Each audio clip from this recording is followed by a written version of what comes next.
Alors, on va voir aujourd'hui l'algorithme de tri à bulles avec le langage Python.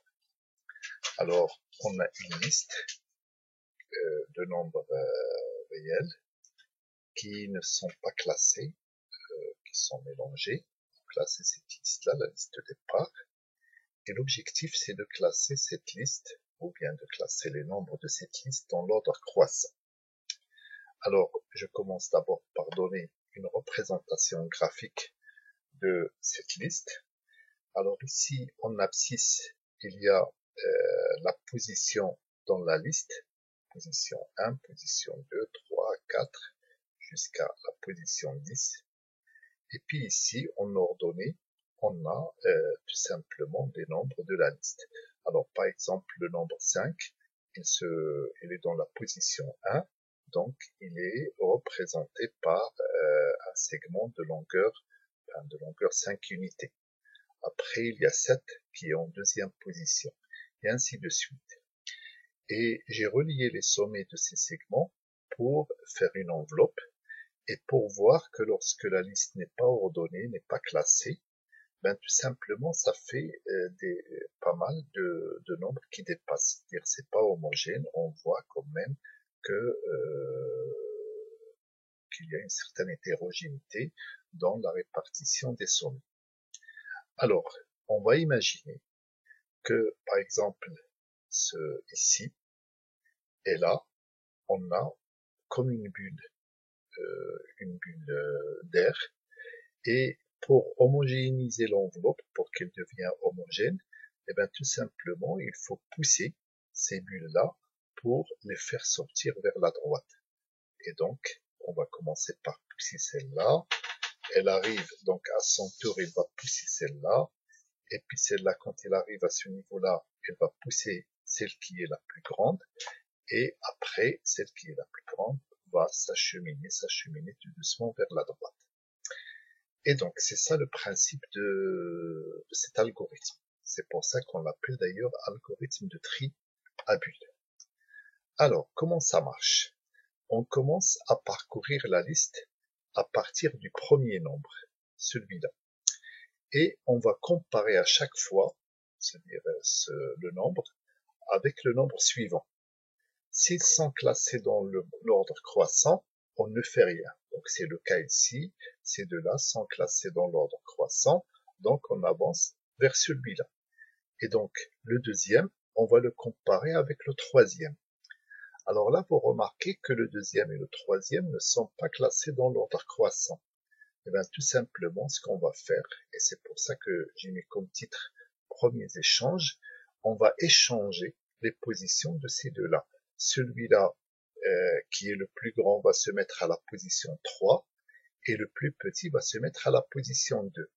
Et donc, ça va donner ça. Donc, vous voyez ça, celui-là il est passé à la position 2 et celui-là, là, il est à la position 3. Et même si le premier est plus grand que le deuxième, on revient pas là-dessus. Ça y est, on l'a déjà fait, il n'y a pas de problème. Et donc, on va passer au troisième. On va le comparer avec le quatrième. Là, tout va bien, il n'y a pas d'échange à faire. Après, on passe quatrième et cinquième. Pas d'échange à faire. Par contre, quand on arrive au niveau du cinquième, on voit qu'il est plus grand que le sixième. Donc là, il y a un échange à faire. Et donc, on peut voir à ce niveau-là, vous voyez, c'est celui-là a pris la position 5 et le plus grand a pris la position 6. Et puis, comme 6, enfin ce nombre-là, c'est le plus grand de la liste, c'est le maximum de la liste, et bien tout simplement pour les échanges suivants, et bien ça sera toujours lui le gagnant, si on peut dire ça. Ça veut dire à chaque comparaison avec le nombre suivant, eh ben, il va changer la place avec lui, et puis après celui-là, et à la fin, il va se trouver tout à fait à droite, c'est-à-dire à la fin de la liste. Et d'ailleurs, c'est ce que j'ai schématisé ici, en disant que ça, à la fin du premier parcours, eh ben, le nombre le plus grand va se trouver tout à fait à droite. Donc, vous voyez la différence entre le schéma initial entre la situation initiale et la situation finale. J'avais cette bulle d'air de hauteur 33 qui était là, de, au milieu de la chaîne, et à la fin, après ce premier parcours, je l'ai poussé jusqu'à ce qu'elle arrive là. Eh bien, le problème, il y a toujours des bulles d'air. Il y a maintenant celle-là. Et donc, il faut recommencer le processus. Donc, je reviens vers le premier, je le compare avec le deuxième.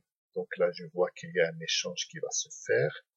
Ensuite, le deuxième avec le troisième avec le quatrième, et le quatrième avec le cinquième. Donc tout ça, il n'y a pas d'échange. Mais par contre, le cinquième et le sixième, là, il y a un échange. Et comme tous ceux qui se trouvent ici sont plus petits que celui-là, et bien tout simplement, celui-là va avancer jusqu'à ce qu'il arrive ici. Donc là, c'est ce qu'on va voir ici. Hop. Donc ça, c'est la fin du deuxième parcours. Donc celui-là qui était en plein milieu arrive à sa position naturelle. On voit qu'il y a encore une bulle ici. Eh bien, il faut procéder de la même manière. Je reviens au début et puis après, je pousse jusqu'à ce que je l'amène au bout et puis qu'elle se place dans sa position naturelle. Et donc voilà, après fin du troisième parcours, donc c'est ce que je vois là, la bulle qui était là, elle est maintenant ici. Voilà.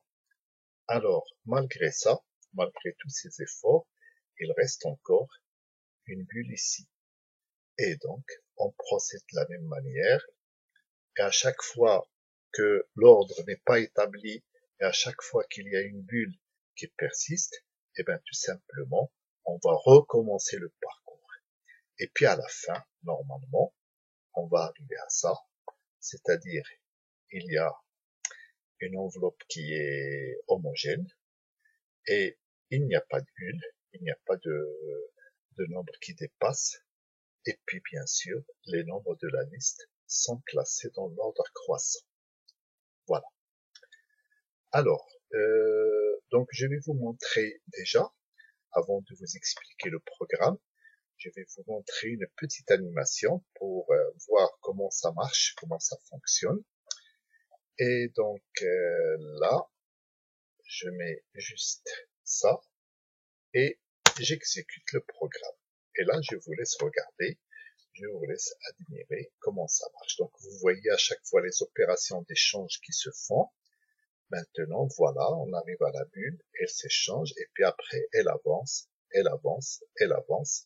Ça, c'est le premier parcours. Maintenant, on commence le deuxième parcours. Donc là, pas d'échange, et puis après, l'échange qui se fait, et la deuxième bulle qui avance jusqu'à ce qu'il arrive. Et puis, maintenant pour la troisième. Alors, vous remarquez qu'il y a un certain temps avant d'avoir les premiers échanges, puisque quand même, il prend le temps d'aller comparer les premiers, et même s'il n'y a pas d'échange, il y a quand même ce temps de comparaison. Voilà, donc on continue. Voilà.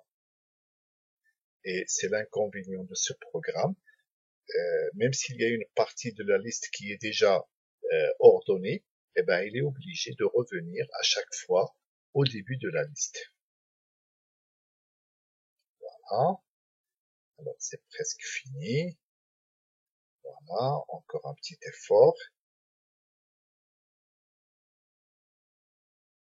D'accord. Donc là, il revient. Donc là, doit comparer quand même tout. Il doit aller jusqu'au bout. Et là, c'est bon. Ça y est. Maintenant, la liste est ordonnée. Et donc, il n'y a plus de bulles. Et donc, ça y est, il a fait le travail de noter. Voilà. Donc après, on va voir le programme, la structure du programme, comment il est écrit. Et puis comme ça, on va passer après au deuxième type de tri, qui est au programme, et qui est le tri par insertion.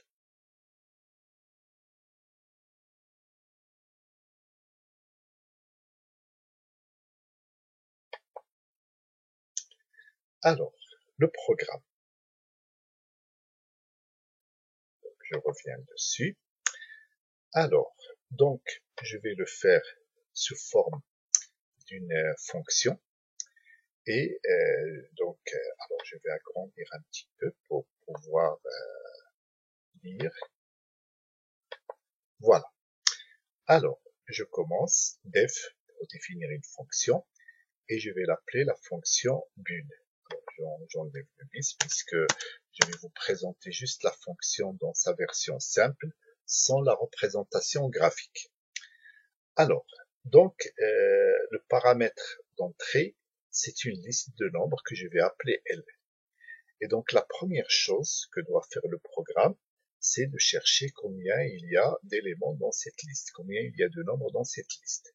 Donc là, il met n égale len de L. Voilà, donc j'ai le nombre de nombres dans la liste. Et puis, alors, il y a un problème. C'est que vous avez vu que il va parcourir la liste. Tant qu'il y a du désordre dans la liste, il va la parcourir et la parcourir et la parcourir. Et à quel moment il va s'arrêter? Il va s'arrêter quand il n'y a plus de désordre dans la liste et quand la liste est bien classée, enfin, ou bien quand les nombres de la liste sont bien classés. Alors, pour ça, la meilleure façon pour optimiser ça, c'est d'utiliser la fonction while. Parce que je le dis comme ça naturellement. Tant que la liste n'est pas classée, eh ben, il recommence les parcours. Alors, c'est pour ça que je mets en place une variable qui s'appelle fin. Ça veut dire que ça y est, la liste est classée. Et pour le moment, je lui attribue la valeur n comme non. Ça veut dire qu'il n'est pas, pour le moment, la liste n'est pas classée. Alors, bien sûr, pour essayer d'optimiser, je vais aussi définir une variable qui s'appelle parcours, qui va nous donner le nombre de fois où il va parcourir la liste. Et puis après, une autre variable qui s'appelle permute et qui va nous donner le nombre de fois où il va effectuer des permutations entre deux éléments de la liste, c'est-à-dire le nombre de fois où il va trouver un élément plus grand que le suivant. Et donc, il va les permuter. Alors, bien sûr, parcours et permute, je les initialise pour le moment à 0 toutes les deux. Alors, je commence.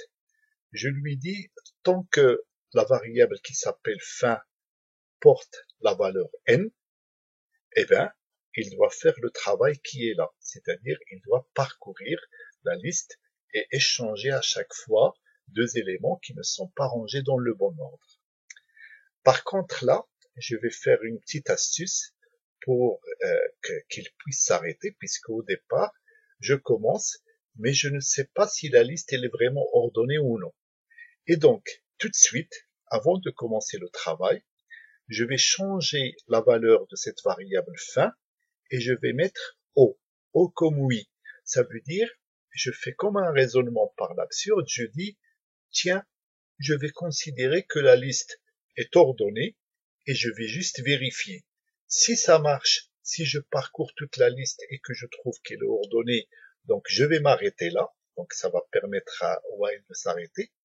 Par contre, dès que je trouve le premier cas qui me montre qu'il n'est pas ordonné, c'est-à-dire un premier couple de nombres qui ne sont pas rangés dans le même ordre, alors, enfin dans le bon ordre, pardon, alors là, je vais retirer à la variable fin la valeur O que j'ai mise ici, et je vais mettre à la place la valeur N. Voilà. Et donc, je commence à parcourir la liste, et le meilleur moyen pour parcourir la liste, c'est avec une boucle for. Alors, normalement, comme la taille de la liste est N, j'aurais dû mettre for et in range n-1, enfin, pardon, for et in range n, mais comme je compare chaque élément avec l'élément suivant, eh ben, je vais m'arrêter à l'avant-dernier pour le comparer avec le dernier, tout simplement.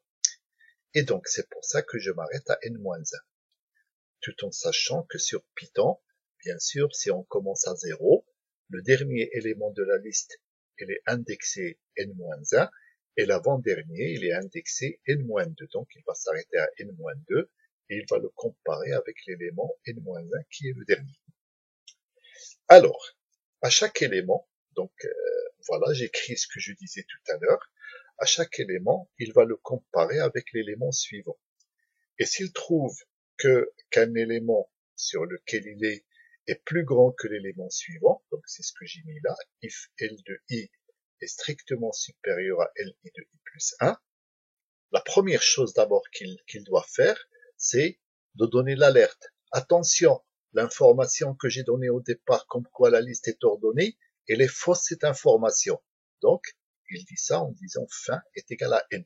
Comme ça, la boucle ne va pas s'arrêter. Et puis là, il fait l'échange. Et là, l'échange se fait à l'aide d'une opération spécifique à Python qui s'appelle l'affectation simultanée. C'est-à-dire, je pose simultanément que Li et Li plus 1 égale à Li plus 1 Li. Donc, lui, simultanément, il va donner à Li la valeur de Li plus 1, c'est-à-dire l'élément qui était à la position I plus 1, il va le placer à la position I, et celui qui était à la position I, il va le placer à la position Li plus 1. Donc ça va consister tout simplement à changer les deux éléments de place et les mettre dans le bon ordre. Ensuite, bon, pour vérifier, j'imprime la nouvelle liste pour voir comment ça avance. Et d'ailleurs, dans mon programme que j'ai utilisé, j'ai mis aussi un moyen pour la représenter graphiquement. Mais je ne vais pas alourdir le programme. L'essentiel, c'est de comprendre d'abord l'algorithme.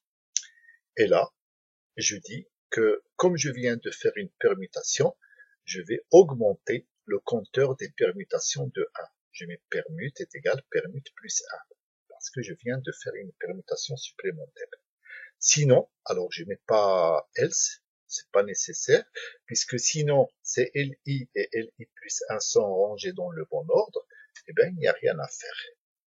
Et puis après, quand j'arrive au bout, je sors de la boucle, et là j'ai fait un parcours de la liste. Et donc là, je mets parcours est égal à parcours plus 1. Alors, s'il trouve des éléments qui ne sont pas rangés dans le bon ordre, eh bien pour lui, la variable fin est égale à n, et donc il va revenir sur le début. Et il va recommencer, ça veut dire il va parcourir la liste une deuxième fois, et puis une troisième fois. Si jamais ici il ne trouve aucun couple qui vérifie ça, c'est-à-dire que tous les éléments de la liste sont rangés dans l'ordre croissant, et bien là, il arrive là, en while, il va trouver que fin est égal à O, comme j'ai indiqué ici, et donc il va sortir de la boucle while, et il va me donner le dernier résultat de L, ça veut dire la liste triée, le nombre de parcours et le nombre de permutations. Voilà.